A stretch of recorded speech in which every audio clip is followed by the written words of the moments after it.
kabilang ang mga hayop sa ating mundong ginagalawan. At dahil sila'y walang boses sa lipunan, kadalasan silang nakakaligtaan. Sila man ang tinaguriang weakest members of the society, meron pa ring batas na inaasahang magbabantay sa kapakanan ng mga hayop.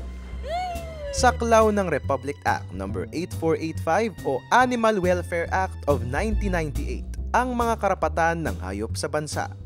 Layunin nitong protektahan ang kabutihan ng ating mga alagang hayop, farm animals, zoo animals at ang wildlife.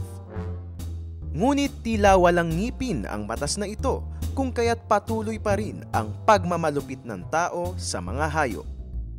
Unang-una sa enforcement, hindi malinaw sa batas ang mga regulasyon at ang mga scope kung paano ito i-regulate ng government.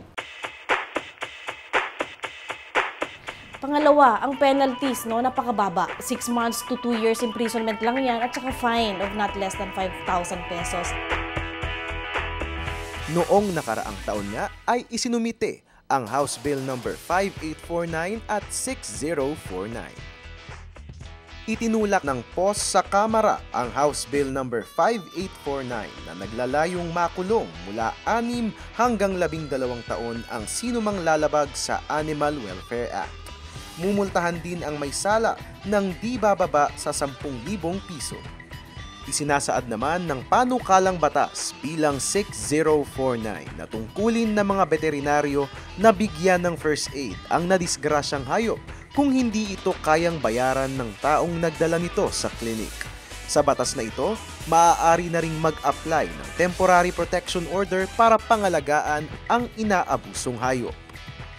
At upang magkaroon na nga ng pangil ang Animal Welfare Act, ngayong taon ay isinusulong ng Animal Kingdom Foundation ang House Bill No. 6893 sa pakikipagtulungan ng Bureau of Animal Industry o BAI. Ilan sa ipinapanukala dito ay ang pagbuo ng Animal Welfare Division at pagkakaroon ng regional, provincial, city, and municipal animal welfare officers.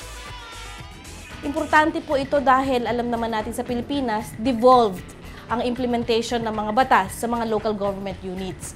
Kaya po meron po tayong mga animal welfare officers sa provincial, sa city, sa municipal, mas madali po ang pagbababa ng mga programa on animal welfare. At ang information dissemination din po ay magiging mas mabilis. Yung pinaka-burning na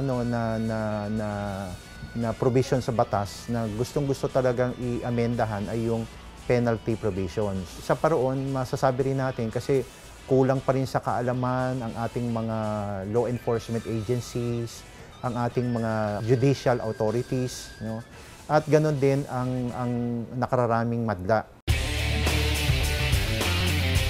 Tayo ang unang bansang nagkaroon ng batas para sa mga hayop sa buong Timog Silangang Asya. Isang patunay na malaki ang ating pagpapahalaga sa hayop. Walang boses ang mga hayop upang ipagtanggol ang kanilang karapatan. Kung kaya naman, responsibilidad nating mga tao ang kanilang kapakanan.